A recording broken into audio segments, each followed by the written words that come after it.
বানি ওয়ামান হাব্বানি কানা মাই ফিল জান্নাহ আও কামা ক্বালা নবী আলাইহিস সালাতু ওয়াস সালাম। আল্লাহর নবী বলে, যে ব্যক্তি আমি রাসূলের একটা সুন্নাতকে মান্য করলো, সে যেন আমি রাসূলকে মান্য করলো, আর যে আমি রাসূলকে মান্য করলো, ওই ব্যক্তি আর আমি রাসূল একত্রে আমার আল্লাহর জান্নাতে থাকবো। নারে তাকবীর! ওরে আল্লাহর গোলাম, টোটাল আলোচনার এতটুকু আলোচনার সমাধান আপনাদের আমি দিয়ে দেই। আল্লাহকে পাওয়া লাগবে, আল্লাহকে পেতে হলে আল্লাহর পয়গম্বরকে লাগবে, আল্লাহর পয়গম্বরকে পেতে হলে আল্লাহর পয়গম্বরের সুন্নাত লাগবে।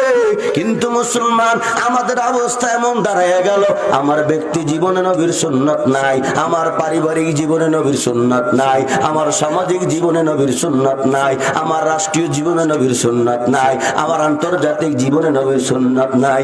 রাসূলের সুন্নাত না থাকার কারণে তাই তো বারবার বাংলাদেশটা চোরের চ্যাম্পিয়ন হয়। কথা বলেন ঠিক কিনা? এর আল্লাহর গোলাম, যদি বাংলাদেশটাকে ভালো করতে চাও, ইফটিজিং বন্ধ করতে চাও, দুর্নীতি বন্ধ করতে চাও, সুদ বন্ধ করতে চাও, ঘুষ বন্ধ করতে চাও, ওরে বান্দা শুনে নাও, বান্দা বান্দীদের মধ্যে আল্লাহর পয়গম্বরের আদর্শ ঢুকিয়ে দাও। কারণ আল্লাহর পয়গম্বরের আদর্শ এমন এক আদর্শ, আল্লাহর নবীর আদর্শ এমন এক আদর্শ, যার মধ্যে আল্লাহর পয়গম্বরের আদর্শ একবার ঢুকেছে, ওই ব্যক্তির জীবন গেল কোনোদিন অন্যায় কাজ করতে পারে না। কথা বলেন ঠিক কিনা?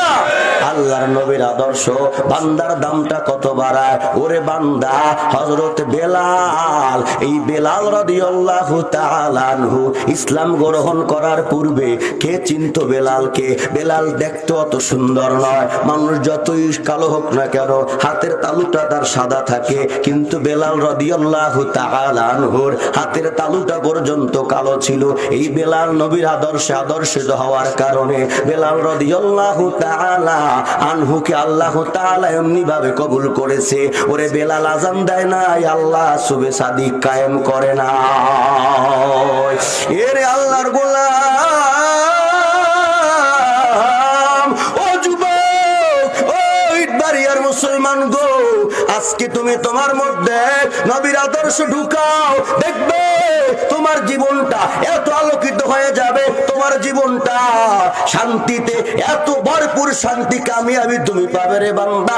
কারণ আমার নবীর আদর্শ এমন এক নবীর আদর্শ, হে আল্লাহর বান্দা, নবীর আদর্শের সঙ্গে লাগতে দেরি হয়, তার জীবনের মোড় পরিবর্তন হইতে দেরি হয় না। ও গো কামলিয়া লা তুমি মদিনাওয়ালা, আর বলেন না মিয়া, ও গো কামলিয়া লা তুমি মদিনাওয়ালা, তোমারি জন্যে জগৎ উজালা, কামলিয়ালা তুমি মদিনাওয়ালা, ও গো কামলিয়ালা তুমি মদিনাওয়ালা। তুমি প্রাণের নবী, তুমি ধানের ছবি, তুমি প্রাণের নবী, তুমি ধানের ছবি,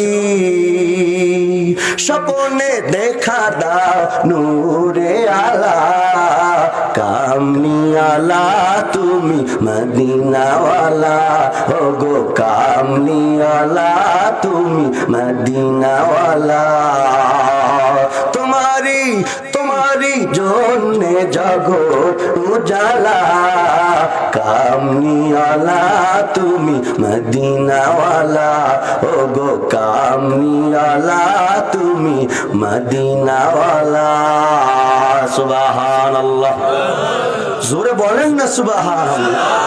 একবার সুবহানাল্লাহ বলছেন, সঙ্গে সঙ্গে আমল নামা 100 নেকি জমা হয়ে গেছে।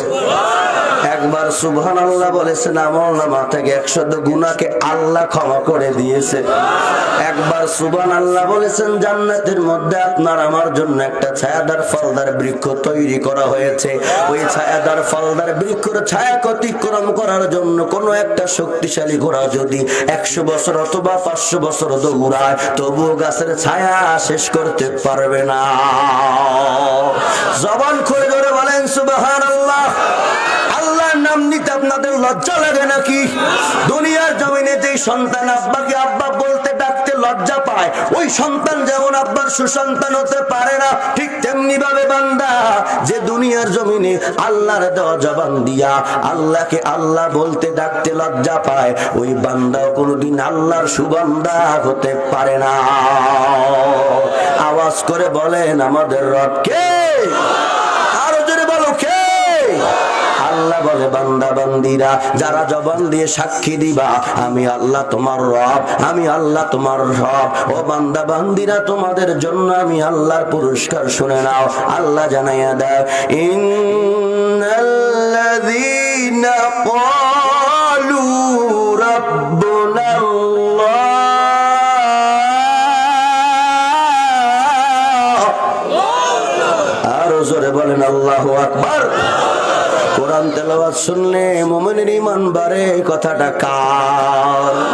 আল্লাহ তাআলা জানাইয়া দেয়, ইন্নামাল মুমিনুনাল্লাযীনা ইযা যুকিরাল্লাহ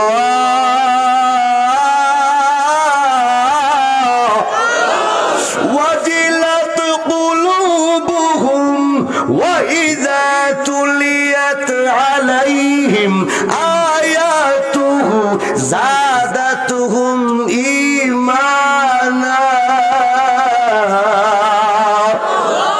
ওয়া আলা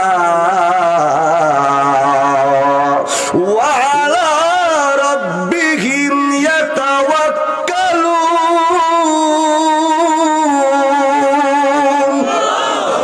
ওরে মুমিন, এখানে ভালো একটা পয়েন্ট মনে রাখা দরকার। আল্লাহ বলে, বান্দা আমি আল্লাহ মুমিনের কয়েকটা গুণ বয়ান করে দিচ্ছি, খারাপ লাগে নাকি আপনাদের? 1 নম্বর গুণ, মুমিনের সামনে যখন আল্লাহর আয়াতে কারিমার, মুমিনের সামনে যখন আল্লাহর জিকির করা হয়, জিকির কার? না সরমনাই সারসিনা? কার জিকির? জিকির একমাত্র আল্লাহ। হ্যাঁ, সারসিনা একটা তরিকা বাতাইছে, হক তরিকা জিকির করতে থাকো। চরমনা একটা তরিকা বাতিয়ে দিয়েছে, সেটা হক তরিকা জিকির করতে থাকো। ওরে বান্দা, কিন্তু আসলে জিকিরটা কার? আল্লাহ তাআলা বলে, বান্দার সামনে যখন আমি আল্লাহর জিকির করা হয়, জিলাত কুলুবুহুম, বান্দার অন্তরটা আমি আল্লাহর ভয়ে প্রকম্পিত হয়। ওয়া ইযা তুলিয়াত আলাইহিম আয়াতুহু যাদাতুহুম ঈমানা, যখন মুমিনের সামনে আমি আল্লাহর আয়াতের কারিমার তেলাওয়াত করা হয়, ঈমানা